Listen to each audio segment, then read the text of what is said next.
سلام، امیدوارم که حالتون عالی باشه. به یک ویدیوی دیگه با من خوش اومدید. امروز با هم میخوایم در مورد گرم کردن دست صحبت کنیم. چیزی که خیلی مهمه و نقش اساسی رو توی تمرین کردن ما داخل پیانو زدن داره. چیزی که ما اگه اون رو انجامش ندیم و گرم نکنیم دستمونو، هم به خطرات زیادی برمیخوریم و هم تمرین خوبی رو نمیتونیم جلو ببریم و یک جورایی تمرین اصلا نمیتونیم انجام بدیم و یه هدر دادن تایم رو برای خودمون توی تمرین کردن انجام دادیم. یعنی اگه این گرم کردن نباشه انگار بقیه تایم که تمرین میکردیم اتلاف وقت و هدر دادن وقتمون بوده. پس ببینین چقدر این گرم کردن مهمه که این همه پشت چیز چیده شده که اگر انجامش بدیم این اتفاقا واسمون میفته، این خوبی‌ها رو داره و حتی اگه انجامش ندیم نه که هیچی نشه، تازه یه ضررهایی هم به ما میزنه. یعنی گرم کردن اینقدر نکته مهمیه، اینقدر چیز مهم و با اهمیتیه که اگه حتی انجامش هم ندیم ضرراش هم خب 100% میبینیم. فرض کنید که میخواید ورزش کنید. شما میخواین ورزش کنین، اولین کاری که خب 90% آدم ها انجام میدن چیکار میکنن؟ بلند میشن خودشونو گرم میکنن و گرم کردن رو یک چیز اولویت و اولیه ورزش میدونن و همه مربی ها میگن که قبل از ورزش باید گرم بکنیم. 10% دیگه افراد چیکار میکنن؟ گرم نمیکنن و همینجور شروع میکنن به انجام دادن حرکت ها و حالا ورزششون. خب اونایی که گرم میکنن به چه نتیجه میرسن؟ بدنشون آماده میشه واسه اینکه بخوان یک ورزشی رو انجام بدن و یا یک پرکتیس یا یک تمرین رو توی اون لحظه مثلا بعد از گرم کردن انجام بدن و یه جور بدن تازه عضلاتش در حال حرکت، یه تکونی به خودش میده و یک آمادگی قبل از ورزشه که اوکی ما داریم گرم میکنیم که بریم ورزش کنیم. خودمون رو داریم آماده میکنیم که بخوایم بریم ورزش کنیم.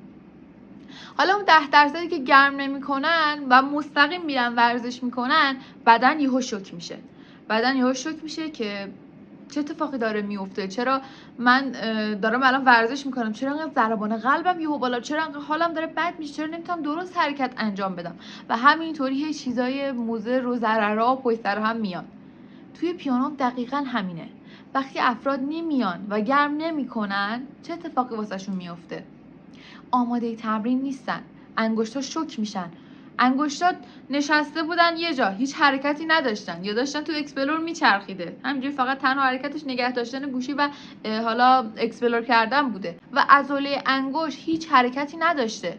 پس ما چه توقعی ازش داریم که یه دفعه بیاد تریل اجرا کنه، بیاد یه زینت اجرا کنه و یا چیزهای تند رو اجرا بکنه و یا یه تمرین و یا مثلا تمرین گام ها، همون هانون اشمیتور یه دفعه بیاد انجام بده. اول باید گرم کنیم، اول باید یک گرم کردن، یک چی آروم، یک آمادگی آروم به انگشت هامون بدیم، عضلاتشون رو گرم بکنیم، عضلاتشون رو باز بکنیم و از اون حالت سردی که نشسته بوده یه جا تکون نمیخورده در بیاریم و بعد بریم شروع به تمرین کردن بکنیم. و وقتی ما گرم نمی کنیم و شروع می کنیم به تمرین کردن چه اتفاقی میفته؟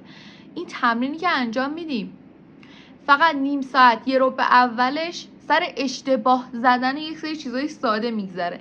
یعنی گرم کردن اینقدر مهمه که باعث میشه که توی تمرین اگر گرم کردن رو اول انجام ندیم میره رو بقیه چیزا دیگه، میره خودشو میندازه روی اشمیت، میره میندازه خودشو رو قطعه. یا میبینیم نوتی که خیلی ساده است، دست من تا دیروز اینجوری میچرخید، دست من خیلی راحت تا دیروز میتونست اینو انجام بده، این حرکت رو انجام بده، یهو میبینیم امروز نمیشه، چون گرم نکرده بودم. گرم کردن اینقدر مهمه چون انگشت باید خودش رو آماده بکنه و وقتی ما نمیایم گرم کردن اصولی رو تجربه نمی‌کنیم و انجامش نمیدیم، مجبور گرم کردن خودش رو با اون قطعه‌ای که ما داریم تمرین می‌کنیم اوکی بکنه و خب همین میشه که ما اعصابمون خورد میشه، میگیم چرا نمیتونم این قطعه رو بزنم و بنابراین ولش میکنیم. حالا این گرم کردن مهمه، درسته که ما باید اول اینو انجام بدیم، ولی گرم کردن اصولی خیلی مهمتره. یعنی اینکه ما اصولی گرم بکنیم خودش 70% راهه. فقط گرم کردن این نیستش که 4 تا نوت بزنم، دستمو چپ و راست بکنم که دستم آماده بشه و یا به اصطلاح عضلاتم گرم بشن. این یه اشتباهه. گرم کردن واقعی جوری هست که علاوه بر این که تمام انگشت‌های من دارن گرم میشن و ازشون توی این گرم کردن استفاده میشه، حالت مچم، حالت ساعدم و استحکام و سرعت انگشتام، تمام اینها با هم یه مکمل باید بشن تا بشن یه گرم کردن اصولی. یعنی چی؟ یعنی اینکه من حالت دستم گرد باشه، از تمام انگشتام توی اون گرم کردن باید استفاده بکنم، اینکه مچم و ساعدم صاف باشه، تمام اینا رو جمع کنین میشه یه گرم کردن اصولی که وقتی ما اینطوری گرم میکنیم دیگه وقتی میریم سراغ قطعه یا وقتی میریم سراغ قطعه و حالا برگه مورد نظرمون خیلی توش به مشکل نمیخوریم. پس گرم کردن اصولیه که باعث میشه من این اشتباه رو نداشته باشم. پس این رو به اشتباه نگیرید که من بیام 4 تا نوت همینطوری بزنم، حالا دو رو ببرم پایین، اینو ببرم پایین، اونو ببرم اینطوری و فکر کنم دارم گرم میکنم.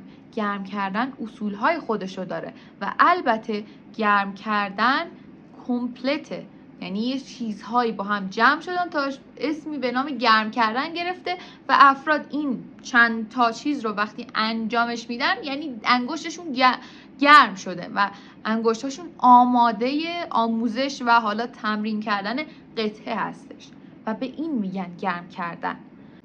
حالا بیایم یکم داستانو عوضش کنیم. ما قبلا خیلی شاید بسیارمون در مورد گرم کردن اطلاعات مختلفی شنیده باشیم. این کتاب واسه گرم کردن خوبه، اون کتاب خوبه، این اینطوریه، اون اونطوریه، گرم کردن این شکلیه، اون شکلیه، نه گرم کردن اوله، نه باید اول چرنی تمرین کنی بعد گرم کنی. و این صحبت ها رو خیلی تو ذهنمون هی گرفتیم از این از اون.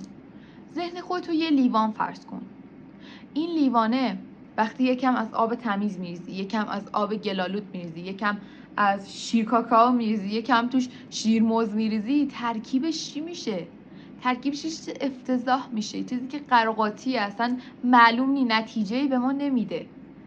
خب وقتی ما میخوایم در مورد گرم کردن اطلاعات جذب کنیم و یاد بگیریم که گرم کردن اصولی یعنی چی، وقتی بیایم از این از اون یه ذره از این استاد، از این سبک، از این مدل، از اینا رو جمع بکنیم داخل لیوان، نتیجه آنچنانی بهم نمیده. پس تعجب نکنید بگید من از اینستا، من از فلان جا، از چند تا مربی یاد گرفتم، هر کدومشون در مورد گرم کردن یه چیزی میگفتن، پس من الان بلدم گرم کنم. گرم کردن اصول داره و ما باید به یک فرد که بهش ایمان داریم و میبینیم که داره نتیجه میگیره و کارهاش نتیجه میده پیروی بکنیم و از اون یک فرد بتونیم اطلاعاتش رو استفاده بکنیم و نتیجهش هم بگیریم. و وقتی دیگه این آب شفافه یا حالا همون فقط آب گلالوده هم بریزیم، حداقل کل لیوانمون آب گلالوده، حداقل کل لیوانمون شیرموزیه، کل لیوان حداقل یه رنگ میشه دیگه، چند تا چیز مختلف با هم قاطی نمیشه. حالا دیگه اصلا کار به این نداریم که آب تمیز باشه، گلالود باشه یا آب مثلا شیرموز باشه، چی باشه، حداقل اینکه یه رنگ باشه، از یک نفر یه اطلاعاتی رو در مورد گرم کردن و یا پیانو جذب کرده باشم. مهمترش اینه که از همه یهو جمع نکنیم توی یه چیز بریزیم و قضیه رو واسه خودمون سنگینش بکنیم، ندونیم چی کار بکنیم، هر کی یه چیز میگه، هر کی یه مدل میگه و اینطوری مغز خودمون رو اینطوریش بکنیم واقعا. پس حتی گرم کردن هم اصول داره، اینکه چجوری گرم میکنیم مهمه، اینکه چطوری باید گرم کنیم مهمه، اینکه اگر گرم نکنیم باعث چی میشه مهمه و تمام این نکته ها قابل اهمیت هستش. حالا اگر گرم نکنیم چه اتفاق فیزیکی رو ما میفته؟ میدونستین که ما اگر گرم نکنیم علاوه بر این که نمیتونیم قطعمون رو درست بزنیم و اعصاب خوردی و خلاصه خیلی چیزای مختلف و سرش میاره و اینا، آسیب‌های فیزیکی هم به ما میزنه. وقتی عضله گرم نیست، عضله آماده نیست و ما شروع میکنیم به پیانو زدن، داریم بهش شوک وارد میکنیم و بعد از گذشت یک مدت طولانی باعث میشه که ما آرتروز دست و مشکلات انگشتی بگیریم و انگشت درد بگیریم و برای همینه که گرم کردن مهمه. شما همیشه ورزش رو تو ذهن خودت بیار. وقتی گرم نمی‌کنی ورزش می‌کنی چه اتفاقی میفته؟ بدن درد، کسلی، خوب نرفتن حرکاتت و کلا چیزای مختلف. توی پیانو زدن هم همینه. هم آثارات فیزیکی داره و هم حالا توی کار و توی اون قسمت اجرایی و اینا. و خب فرض کن شما به خاطر یه گرم نکردن ساده خودتو بکشین تا فیزیوتراپی، پول فیزیوتراپی بدی، مجبور بشی چند جلسه فیزیوتراپی بری تا این انگشت‌هات، مچت اینا رو درست بکنی. حتی تصورش هم یکم اینجوریه که وای چرا باید خب این کارو بکنم، وای چقدر بد، خب از همین الان بذار یاد بگیرم.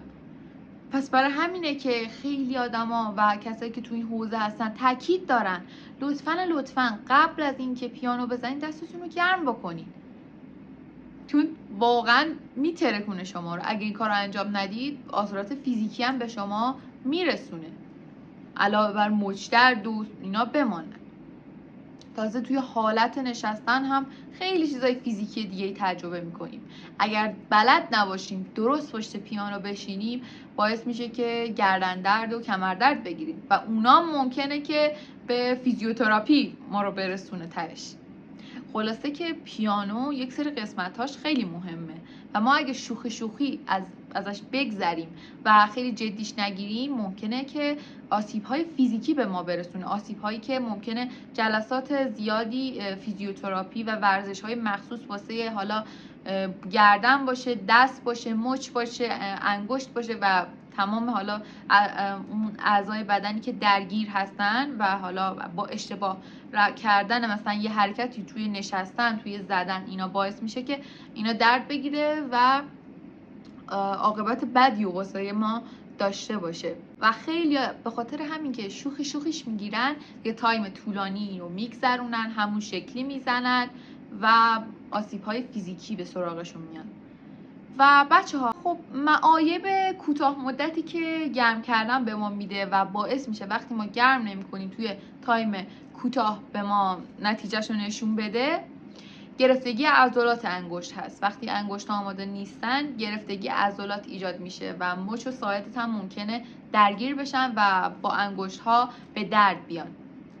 پس برای هم نمیگن گرم کنین، چون هم توی تایم کوتاه مدت و هم توی تایم بلند مدت تاثیر خودش رو میذاره و قشنگ دیگه خودتون به چشم میبینید، چه توی تایم کوتاه مدت چه توی تایم بلند مدت، به چشم خودتون به واضح به وضوح میبینید نتیجهشو.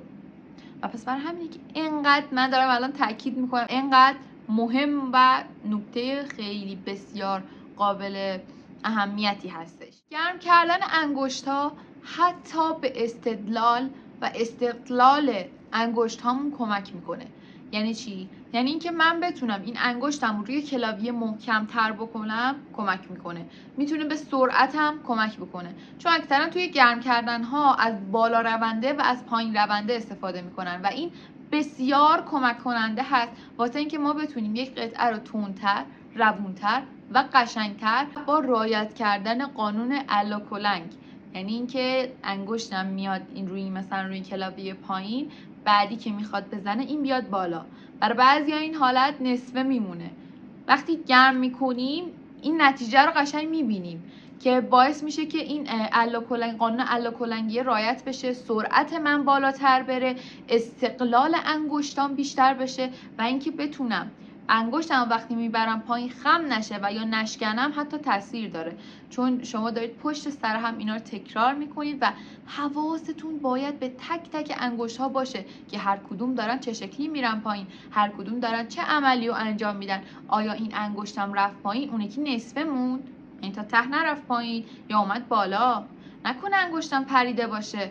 و وقتی گرم میکنین به این نکته ها بیشتر توجه میکنین، چون گرم کردن و گذاشتن که ما بیشتر روی این نکته ها دقت داشته باشیم، بیشتر بتونیم روی این نکته ها نگاه بکنیم تا مشکلاتمون رو برطرف بکنیم. توی قطعه شاید ما حواسمون به نکاتی که حالا توی قطعه هست و حالا سختی ها، اون درسایی که توی قطعه به ما داده میشه باشه، ولی تو گرم کردن چون واسه ما راحت تر هست و صرفا چند تا نوت بالا رونده و پایین رونده هست، دقتمون رو این که چه اشتباهاتی داریم، چه کاری داریم الان انجام میدیم، چطوری الان دستمون رو جابجا کردیم، چطوری دستمون رو پایین بردیم، چطوری آیا انگشتم بالا پرید نپرید، اینا حواسمون خیلی بیشتر هست.